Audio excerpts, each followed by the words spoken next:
2 Timóteo, capítulo 2. Para quem não sabe, nós estamos desde março do ano passado pregando sobre conselhos paulinos do pastor, para quem ainda tem ouvidos.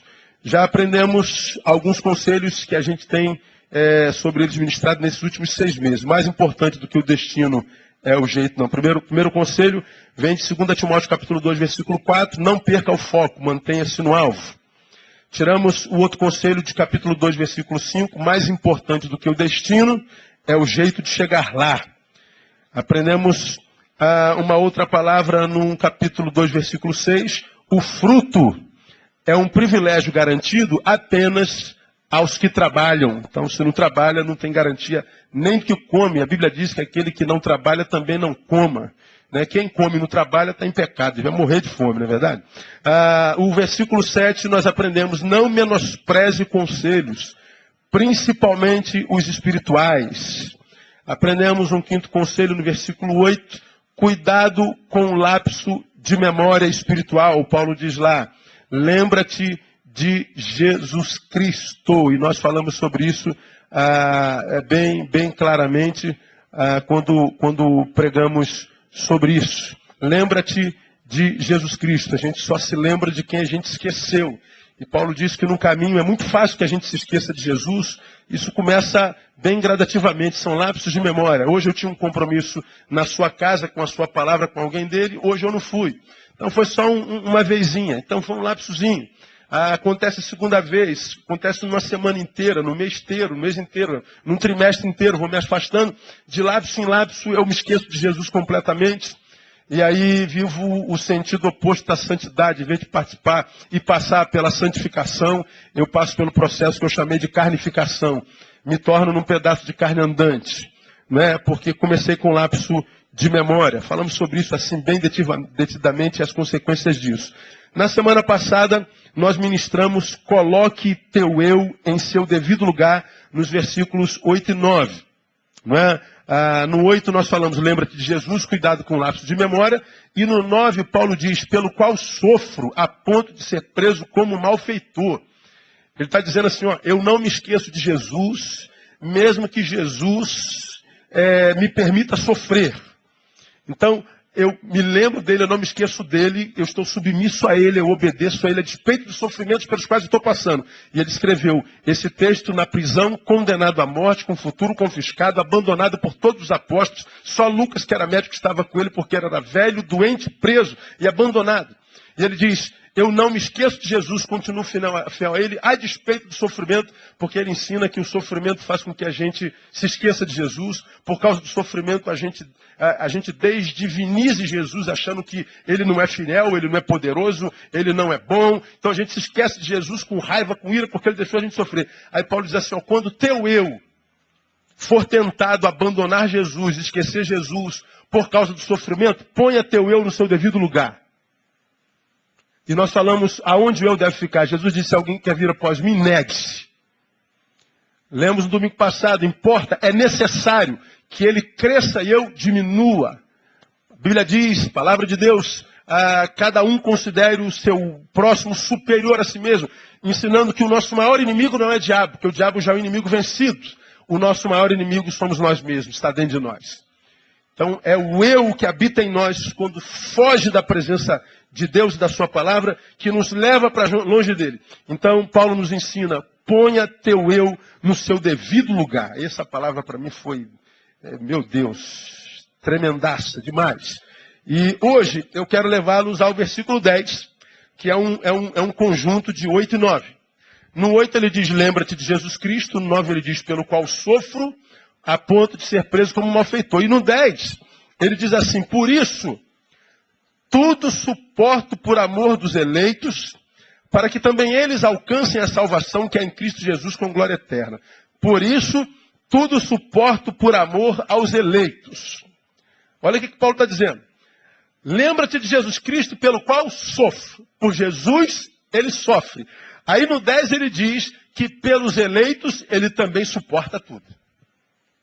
Então ele está dizendo, eu sofro pelo nome de Jesus e sofro por causa dos eleitos, dos meus próximos, dos meus parceiros de raça, os seres humanos, para que também eles experimentem a salvação que é em Cristo Jesus. Paulo está dizendo, ó, eu tenho sofrimento porque eu sirvo a Jesus, e eu tenho sofrimento porque eu sirvo a meus irmãos.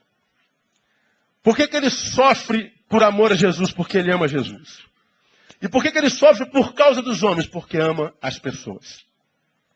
O que Paulo está ensinando para a gente aqui? Que o amor, quando é Deus em nós, de fato, tem a geografia da cruz. Já falei sobre isso aqui num sermão de passagem. O amor, grava aí você que está anotando. Quando é Deus em nós, de verdade ou de fato, esse amor, quando é Deus em nós, ele tem a geografia da cruz. Por que eu falo quando o amor é Deus em nós de fato? Porque a palavra diz que Deus é amor. Quem ama tem Deus. Agora, quando é que eu sei que esse amor que eu tenho é Deus em mim mesmo? Quando eu sei que esse amor que eu imagino ter seja Deus em mim mesmo. Paulo ensina quando ele tem a geografia da cruz. Como é a geografia da cruz? Qual é a forma de uma cruz? Me mostrem vocês aí. Vamos fazer o sinal da cruz, igual os católicos fazem. Vamos lá? Ó. Não é isso que é a cruz? Ela tem uma estaca no sentido vertical e uma outra no sentido horizontal. Essa é a geografia da cruz. Paulo está dizendo, por Jesus eu sofro por amor. Relação vertical. Mas eu suporto tudo por causa dos meus irmãos. Relação horizontal. Ele está dizendo que o amor, quando é Deus na vida, ele se espraia, ele se manifesta nessas duas vertentes, para o alto e para o lado. Se o amor que alguém imagina ter é amor só para um lado, só para Deus, mas ignora o irmão, esse amor não é Deus nele. Se é amor, a fonte não é Deus. Se o amor que alguém pensa ter é só por gente, por uma pessoa, mas a Deus ele ignora, esse amor não tem nada a ver com Deus. O amor de Deus tem a geografia da cruz. Pastor, o senhor está inventando isso? O senhor tem na Bíblia? Vamos ver. Não acredito que a cruz tem aquela forma à toa. Na cruz, Deus olha ao Pai e faz uma oração. Pai, perdoa-lhes. Por quê? Não sabem o que fazem. Isso é amor. É um Jesus que continua sendo quem é, a despeito do mal que lhe fazem. Bom, porque as pessoas o odiaram, não conseguiram alcançar a sua alma a ponto de fazer com que ele os odiasse também. Jesus encarnou por eles, isso é amor. Jesus desencarna, porque eles matam. Por causa deles e continua amando. E veio em obediência ao Pai. Mas vamos continuar pensando sobre isso. Nesses versículos 8 e 9, como eu disse, ele sofre por amor a Deus. No outro, no 10, ele sofre por amor aos irmãos. Amor vertical e amor horizontal. Agora só um parênteses aqui para reforçar o que a gente falou na gotinha de sabedoria. Paulo ama com o amor de Deus, que é o vertical e o horizontal. Não há como duvidar desse amor. A vida dele foi em dedicação a Deus e aos homens. E além de ter esse amor de Deus, ele se sentia amado por Deus. Ele não só amava, como se sentia amado. Portanto, um ser humano completo. Paulo não tinha dúvida do amor de Deus. Se você ler Romanos 5, ele diz que Deus dá prova do seu amor para conosco, em que Cristo morreu por nós, sendo nós ainda pecadores. Então ele está dizendo, eu sei que ele nos ama, porque ele morreu por mim, eu ainda era pecador. Quando você lê Romanos capítulo 8, versículo 9, Paulo escreve lá, né? Quem nos separará do amor de Deus? Nem a morte, nem a vida, nem o porvir, nem o nada nos separará do amor de Deus que está em Cristo Jesus, nosso Senhor. Paulo está dizendo, eu amo com amor da geografia da cruz e me sinto plenamente amado por ele. Agora, a despeito disso, amar e ser amado, Paulo sofre e não sofre pouco não. Aí eu fico pensando, irmão, da onde é que os crentes tiraram a ideia de que é possível passar pela vida sem sentir dor? Pedro dizendo, não estranheis a ardente provação que vem sobre vós, como se coisa estranha fosse. Não é estranho. Faz parte da vida. Existo, logo sofro. Falo naquele sermão. O filósofo disse, penso, logo existo. Eu digo, existo, logo sofro. O sofrimento é inerente à vida.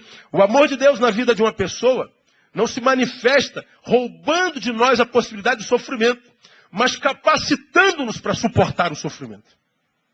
No mundo tereis aflições. Lindo Paulo falando do amor que ele tem por Deus, sofro por ele se for necessário, suporto pelo amor dos meus irmãos, e é na minha cabeça lógica e finita, a ideia de sofrimento não deveria caber, porque esse cara ama Deus desse jeito, Deus o ama, como é que Deus pode permitir que esse cara sofra? O sofrimento é inerente à vida, nós somos concebidos em pecado. Nossos pais no Éden escolheram a desobediência. Então, a despeito de amar e ser amado, ele sofre muito. Logo, o amor de Deus não é uma vacina contra a dor. Segundo, a falta desse entendimento de que o amor de Deus não é uma vacina contra a dor, gera frustração, consequentemente desconfigura o projeto de Deus em nós. Quando eu acho que sofrimento não cabe, quando eu acho que dor não cabe, quando eu acho que derrota não cabe, quando eu não tenho esse entendimento, não absorvo isso como uma verdade irrefutável, ou seja, a dor faz parte, qual é a consequência disso? Há uma desconfiguração do projeto de Deus em mim. Você já imaginou se Paulo não acreditasse que servir a Deus fosse, a despeito disso, alguma coisa que nos possibilitasse sofrer? Você imaginasse se Paulo fosse um adepto da teologia da prosperidade, que acredita que crente é só vitória, vitória, vitória, vitória, vitória, riqueza, riqueza, riqueza, riqueza, prosperidade, prosperidade. Você imaginou se Paulo, na primeira prisão, abdicasse da fé porque achasse que Deus o abandonou? Você já imaginou que Paulo, que foi preso, e naquele barco que foi dar lá em Malta, que quebrou tudo, ninguém morreu, todo mundo se salvou, meu Deus, Deus livrou a gente da tempestade. Aí o cara chega na terra, a cobra pica.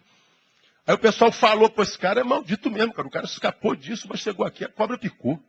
É ruim mesmo, cabra. Você imaginou se Paulo pensasse como os pagãos?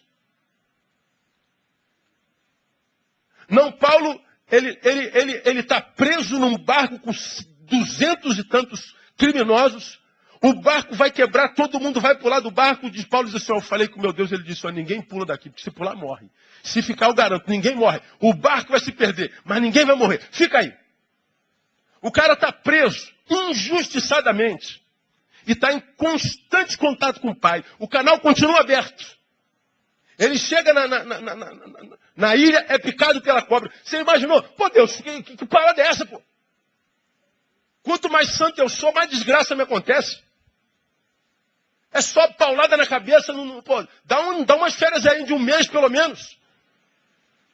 Não, Paulo, ele vai apanhando, ele vai passando pela adversidade, como quem entende, faz parte da vida. Nenhuma delas me assusta, porque eu sei a quem eu estou servindo. Diria como Jó, eu sei a quem tenho crido. As adversidades só assustam aqueles que não sabem a quem de fato está servindo. O que está acabando com a maioria dos crentes que estão apostatando, você tem aprendido aqui? Não é a dor e a adversidade que vem sobre ele, mas a perplexidade de ter sido alcançado pela dor. Como que isso pode ter acontecido comigo? Como que Deus permitiu uma coisa dessa? Nunca imaginei que isso fosse acontecer comigo. Por que não? Porque você achou que o amor de Deus era vacina contra a adversidade. Foi enganado, irmão. O amor de Deus não é vacina contra a adversidade, é a capacitação para a superação dela. De modo que quem está vacinado pelo amor de Deus e sabe em quem tem crido, não se torna perplexo com a adversidade. Quando a adversidade chega, não sente pena de si, sente pena da adversidade. E diz para ela, você está dando na pessoa errada. Porque essa pessoa, a adversidade que você está tentando derrubar, serve ao Deus que é sobre todas as coisas. Então, como você tem ouvido aqui, quem sabe ao Deus que está servindo, quando tem um problema, quem tem problema não é ele, é o problema dele. Agora, cadê que todos os crentes entendem isso? Não entendem por quê? Porque acreditaram que o amor de Deus era uma vacina contra a dor. Logo, desconfigura o projeto de Deus na vida deles. Deus tinha um projeto, e no caminho do projeto haveriam diversidades. Haveriam problemas, adversidades. Mas quando a adversidade chega, a pessoa imagina que a adversidade não deveria acontecer. Ele então murmura, desiste, se entrega e volta. Pronto, o projeto de Deus foi desconfigurado. Se torna uma pessoa que Deus não planejou para ela. Vai ser uma coisa não sonhada por Deus. Às vezes ganha dinheiro, hein? Às vezes dá certo no campo humano. Mas porque não é aquilo que Deus sonhou para ela, continua infeliz. A gente só consegue ser feliz quando a gente consegue estar no centro da vontade de Deus para a nossa vida. E é esse caminho que a gente tem que perseguir na nossa vida.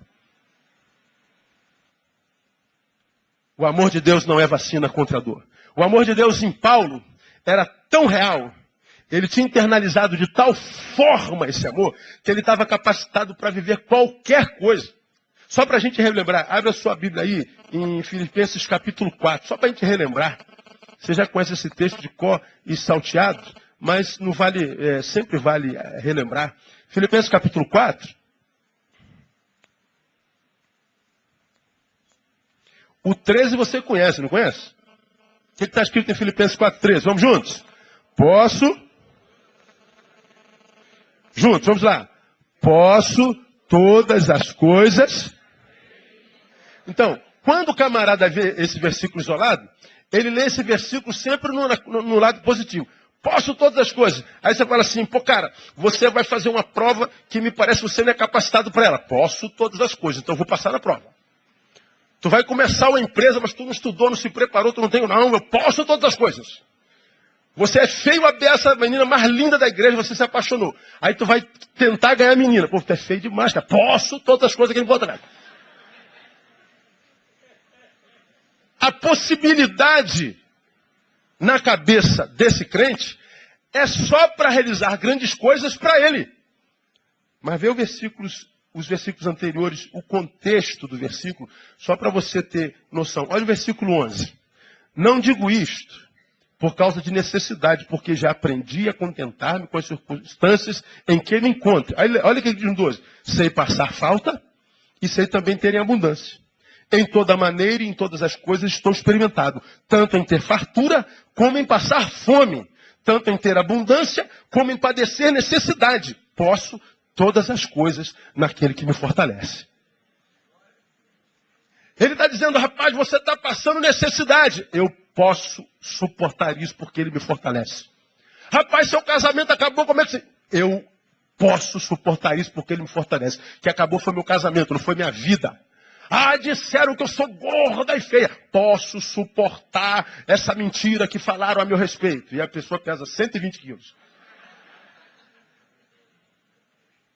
Me caluniaram. Posso suportar. Você está passando por... Está com nódulo no seio. Posso suportar porque ele me fortalece.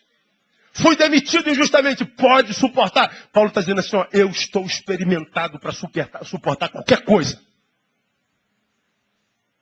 Agora, quem é que consegue viver isso na prática? Irmãos, aquele cujo interior foi invadido pela graça de Deus de verdade. Porque há muita gente cujo interior não foi invadido pela graça, só mudou de religião. Era católico, virou crente, era espírita, virou crente. Mudou a roupa, o exterior. Saiu do pai de santo e veio para o pastor, mas o tratamento é o mesmo. Mudou de guru.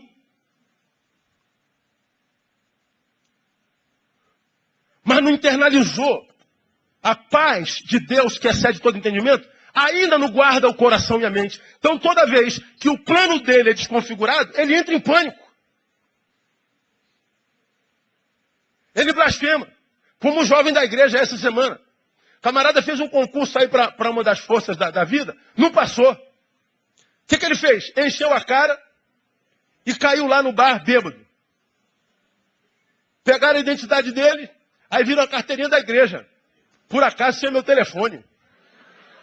Alô, pastor Neil? É. Ó, tem um membro da sua igreja caído aqui. Ai, que vontade. Deixa ele aí. Chama um cachorro para lamber a cara desse miserento. Claro que não fizemos isso, né? Agora, que porcaria de crente é esse, irmão? Quantos crentes fracassam num relacionamento conjugal, de noivado, para punir a noiva, ou o noivo, ou a ex-esposa, arruma logo uma namorada, às vezes na mesma igreja.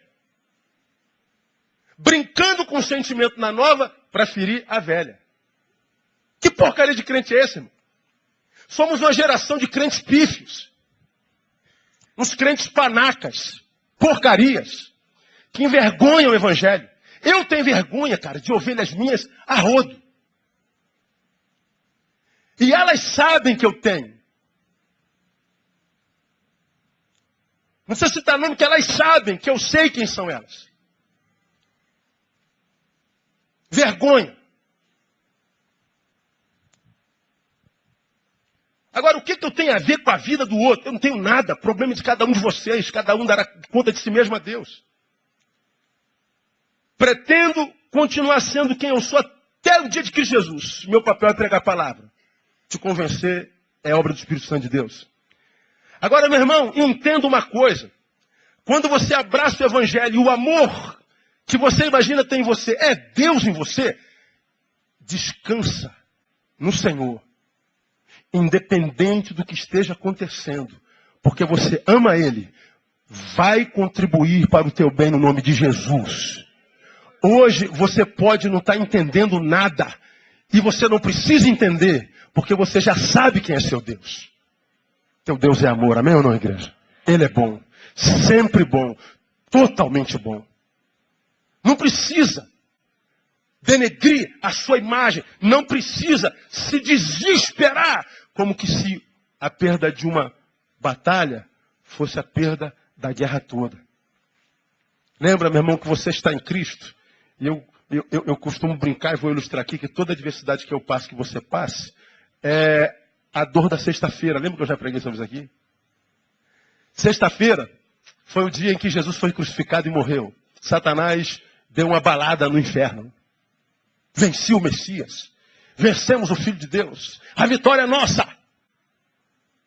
Então estava só pancadão.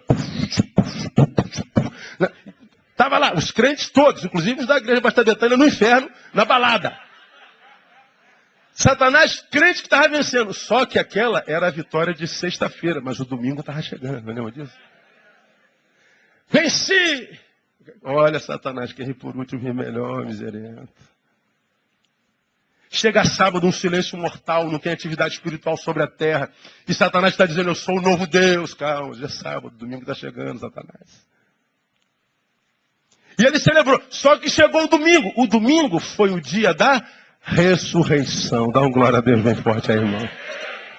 A história mudou completamente. Mudou tudo. Ele dividiu a história. Ele matou a morte naquele dia. O inferno estava em depressão agora total, porque ele imaginou que a dor da sexta-feira era a dor da vitória dele sobre Deus e o seu povo. Ele imaginou que ele tinha matado Jesus, descobriu que ele só tinha ferido o calcanhar. Foi um espinho.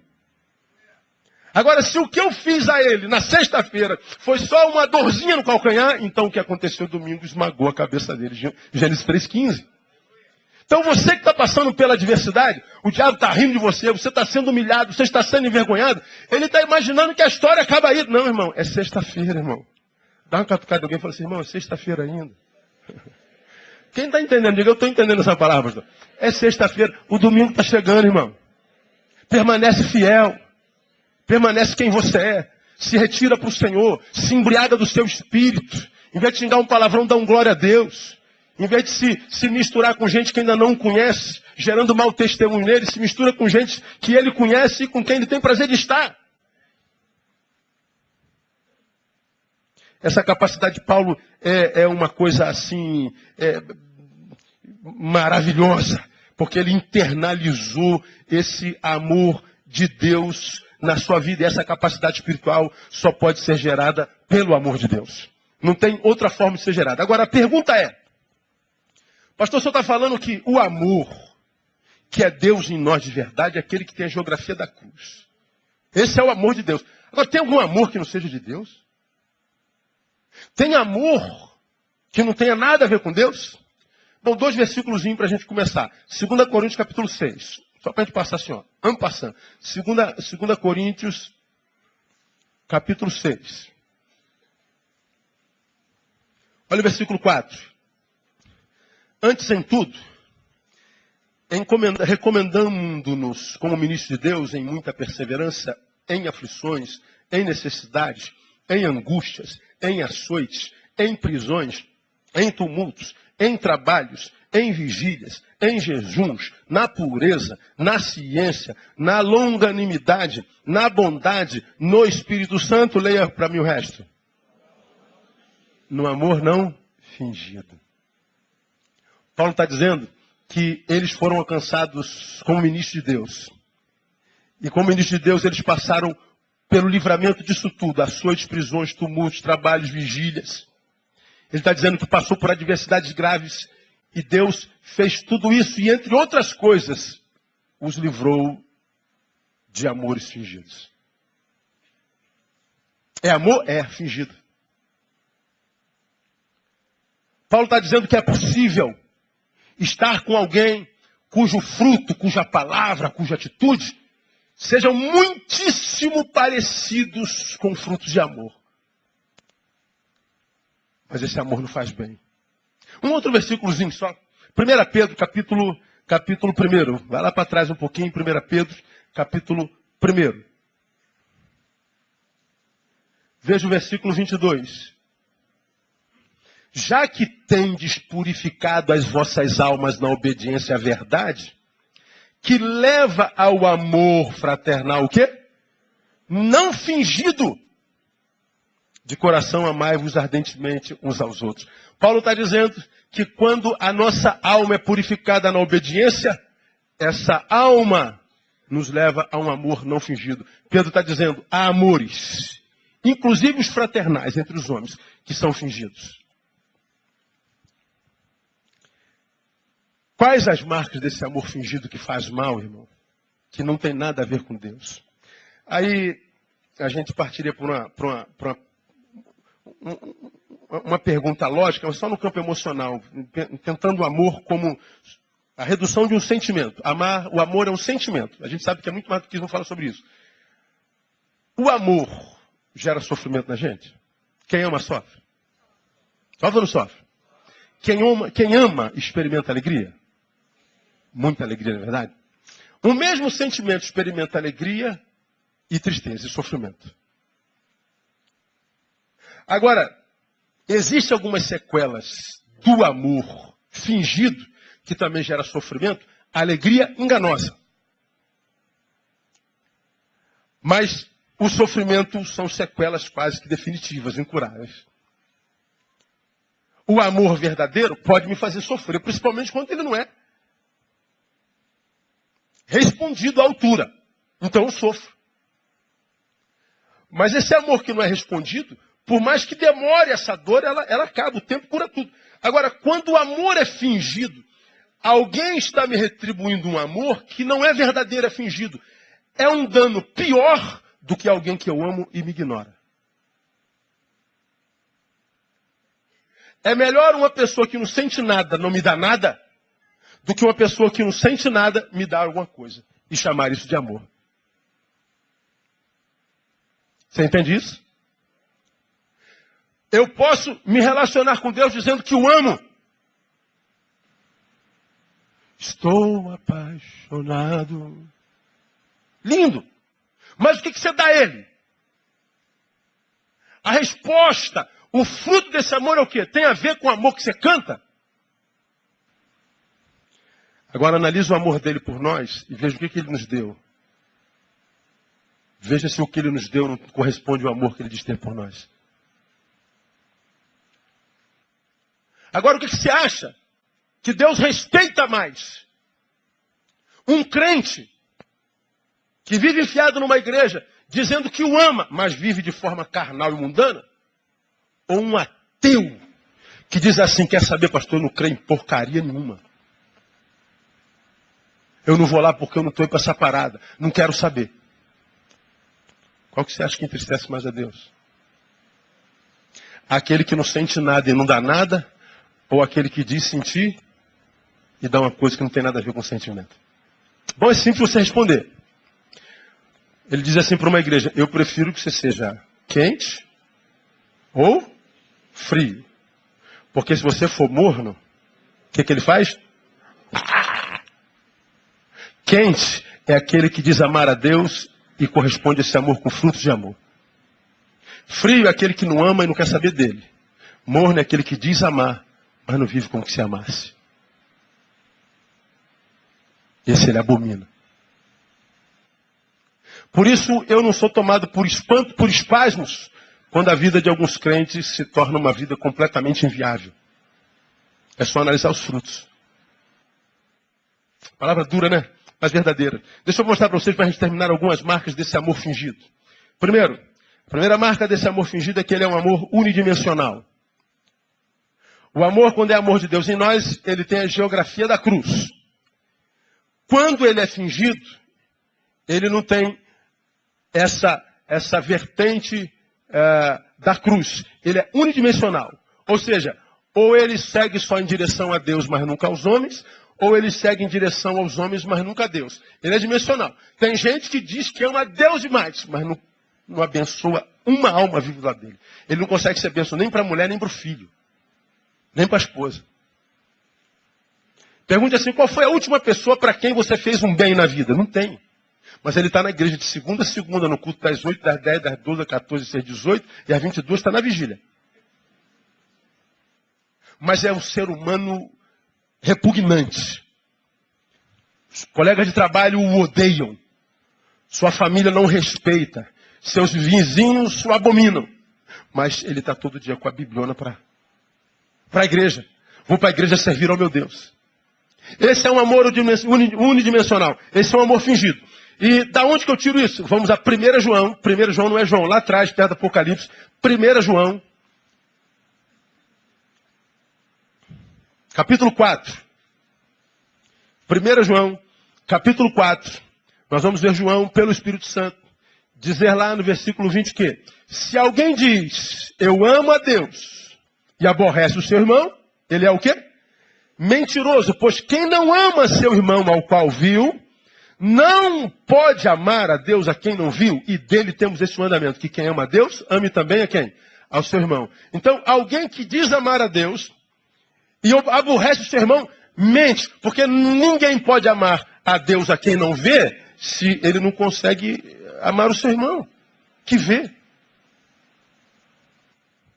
Agora, quantos de nós, irmãos, passamos pela necessidade da vida, pela realidade do nosso planeta, da nossa cidade, e a gente não toma conhecimento. Nós não estamos envolvidos em projetos para abençoar a vida de ninguém, para abençoar a cidade nenhuma, para abençoar coisa nenhuma. Nós somos uma geração de crentes que só quer ser abençoado, não quer ter bênção, mas não ser como eu tenho pregado. Como eu tenho dito aqui repetidas vezes, queremos que Deus responda a nossa oração, mas não somos resposta de oração de ninguém. Nós queremos que Deus nos abençoe, mas nós não somos bênção na vida de ninguém. Deus está dizendo, olha, eu não reconheço esse seu amor, meu filho. Você diz que me ama, mas não mostra isso na prática. Não tem a dimensão da cruz, a dimensão horizontal. Esse amor é fingido. Então a pessoa está na igreja se enganando a si mesmo, perdendo tempo, irmão. Eu não escondo, já falei isso aqui mil vezes. Se eu não amasse a Deus ao ponto de entregar a minha vida para Ele, cara, eu caía era no mundão, meu irmão. Eu não perderia tempo aqui não. Eu ia cair em todas as baladas da vida, eu ia encher a cara da vida, eu ia pegar todas as mulheres da vida, eu ia comprar tudo que o dinheiro pudesse comprar, eu ia virar um bicho. Porque um pedaço de carne é tudo que eu seria. E o único prazer na vida seria o que a carne dá. Agora, quando alguém é mais do que um pedaço de carne, tem o amor de Deus dentro, portanto é vertical e horizontal, ele não cai nessa desgraça da carne, porque ele tem prazeres no espírito, que são infinitamente melhores e perduráveis e eternos do que aqueles. O que você acha que Deus pensa de um crente que troca a comunhão dos santos, da sua palavra e do serviço, para sentir prazer na carne? É fácil de entender. Por isso ele chama de morno. O morno é aquele que não é quente, nem é frio. O morno não é. Deus não reconhece. E quando reconhece como uma coisa deformada que faz mal. Deus reconhece o camarada que não reconhece a existência dele. O que Deus não admite é alguém que diz que o ama, mas não vive para a sua glória. Porque a sua palavra diz, quer comamos, quer bebamos, quer façamos qualquer outra coisa. Conclua vocês. Façamos para a glória de Deus. Só pode viver assim quem conhece a Deus de tal forma como Paulo, que abre mão de qualquer outro projeto que não seja para a glória dele. Agora a gente não vive assim e quer receber as recompensas de quem assim vive. Impossível. Não chame Deus de idiota, pelo amor de Deus. Esse é o amor unidimensional, direcionado apenas para Deus. Não é? Agora, o que esse amor unidimensional, direcionado só a Deus, mas que não é transformado em serviço e solidariedade, gera nesse tipo de crente? Gera nele um religioso, e um religioso extremamente frio.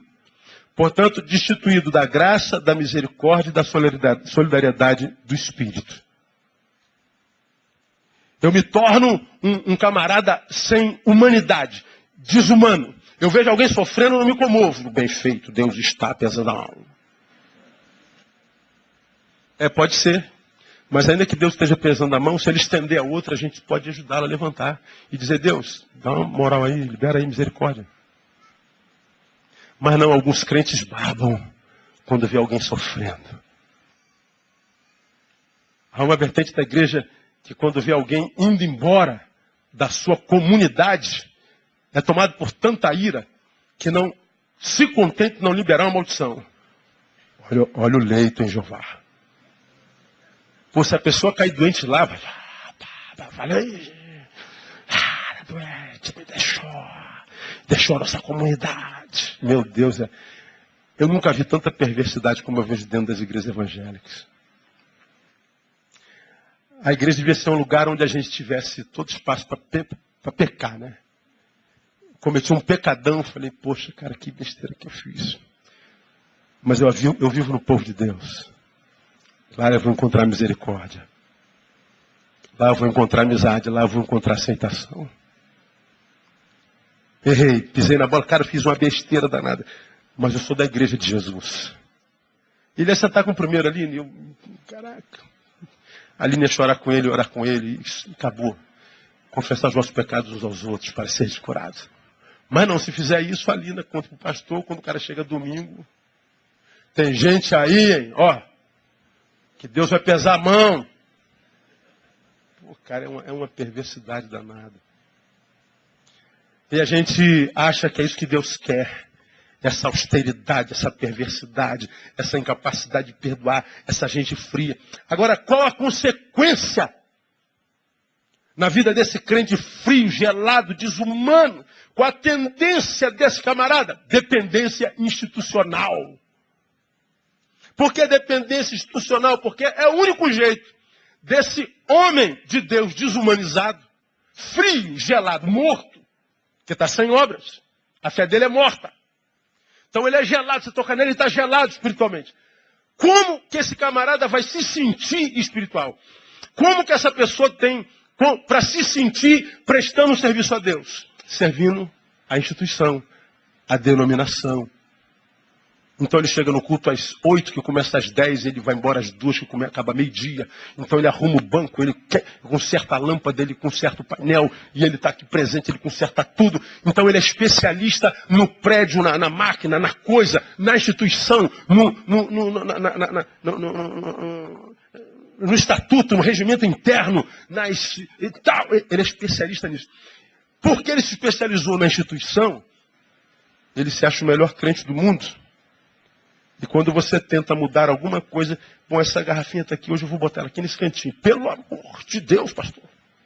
Essa garrafinha sempre ficou aqui. O pastor que lhe antecedeu usou essa garrafinha aqui por 30 anos. E o senhor chegou agora, vai botar essa garrafinha na panela? De jeito nenhum. A briga que dá. Aí tu vê as igrejas acabando por causa dessas briguinhas. Irmão. Quando eu cheguei aqui na igreja, aí assim que esse terreno foi comprado, Não, esse não, o dali onde é o prédio de educação. O vizinho do lado tinha um cavalo, pediu para o cavalo pastar no terreno da igreja. Nata lá. O vizinho pediu para o cavalo pastar no terreno da igreja. Mato dessa altura. Aí fizeram uma assembleia para decidir se o cavalo ia pastar ou não.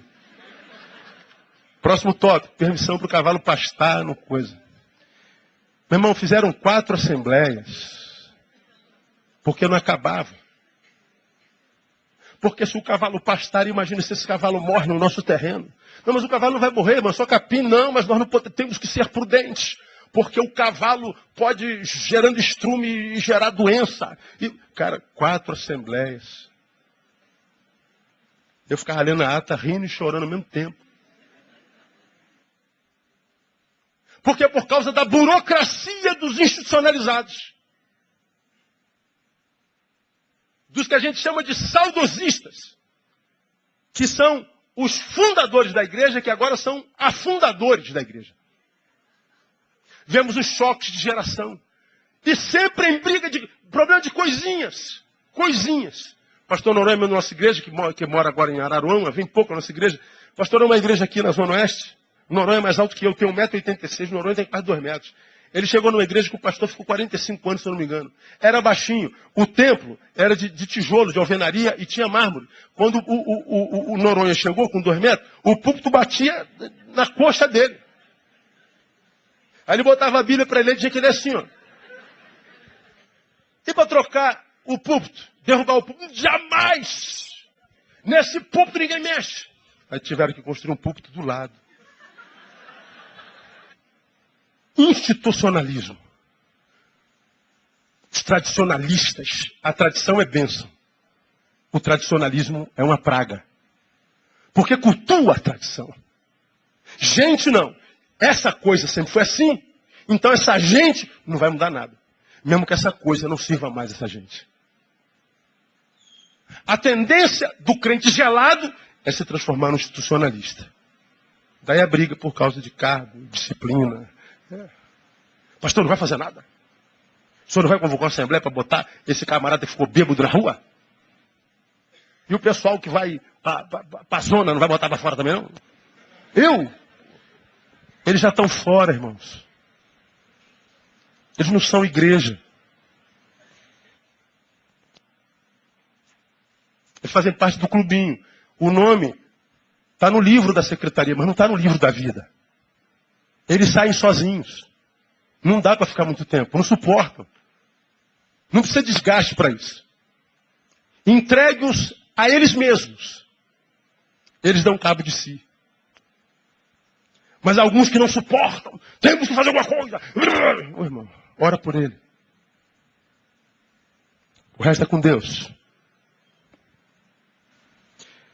E o triste é que relacionamento com crente assim é extremamente danoso. Camarada que valoriza mais a mesa do que a pessoa que senta ao redor dela. Valoriza mais o púlpito do que o pastor que está pregando sobre ele. Que valoriza mais o instrumento do que o instrumentista. É danoso. Eu explico por quê. 1 João capítulo 2. Você já está lá, não está? Eu nem ouvi esse celular. Olha a misericórdia, né? Misericórdia grande. 1 João capítulo 2. Veja os versículos 9. Aquele que diz estar na luz e odeia seu irmão, até agora está onde? Nas trevas.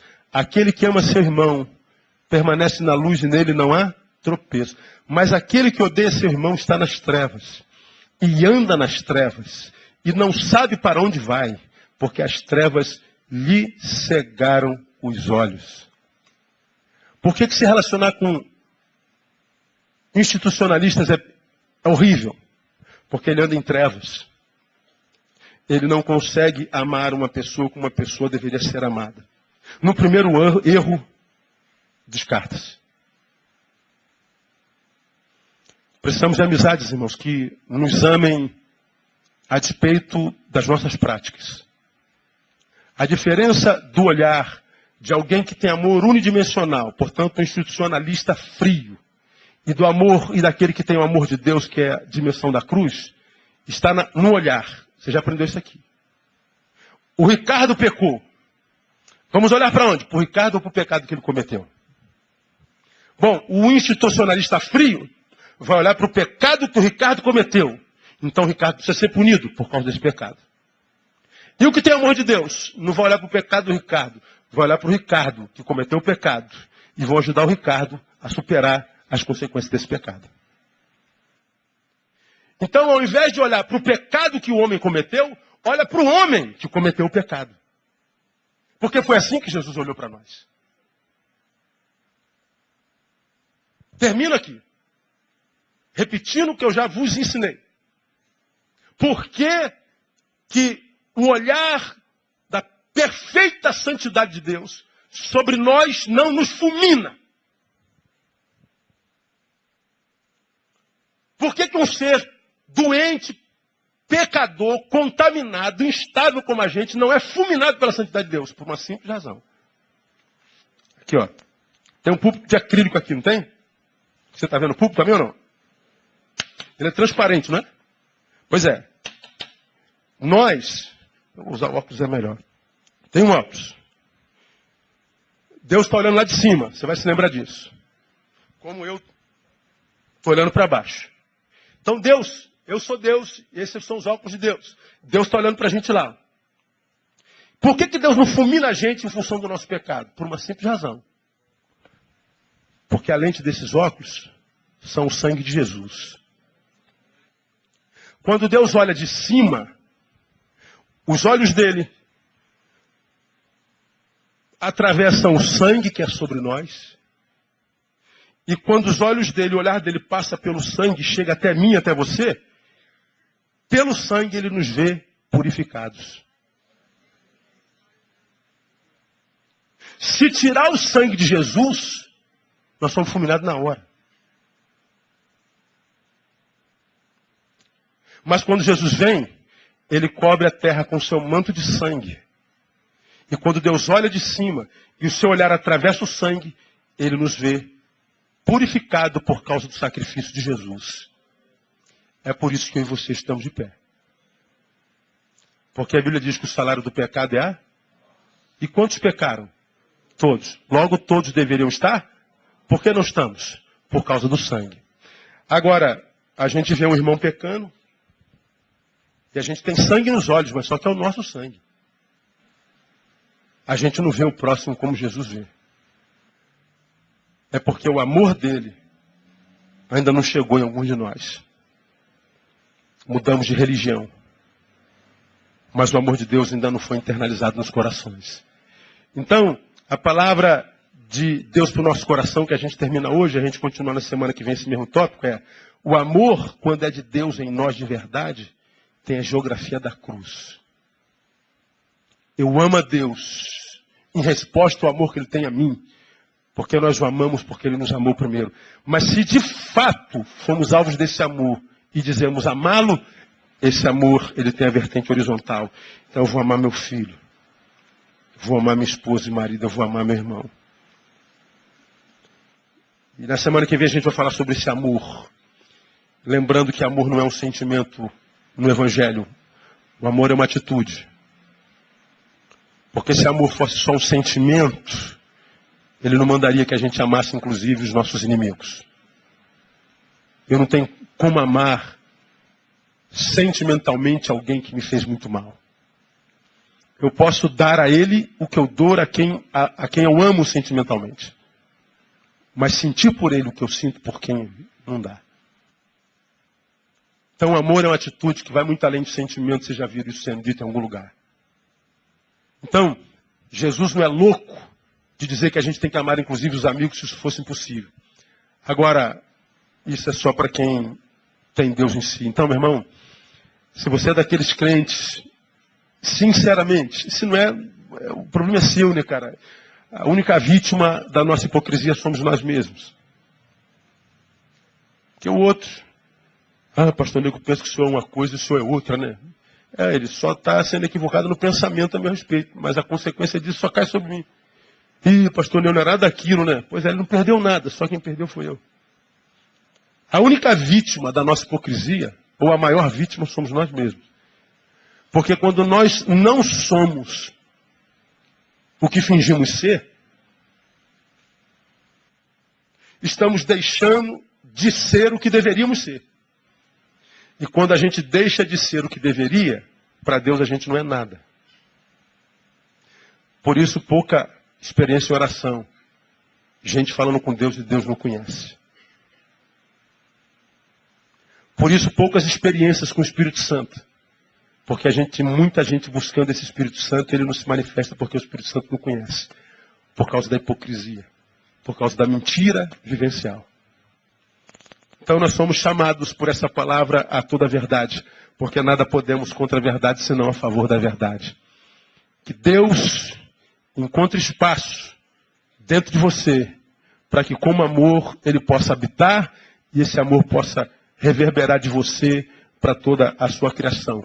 E ele então vai aplaudir você e vai dizer, como disse na galeria da fé aos seus filhos de fé, não tenham vergonha deles, de ser chamado seu Deus. Que ele nos abençoe. Vamos aplaudir.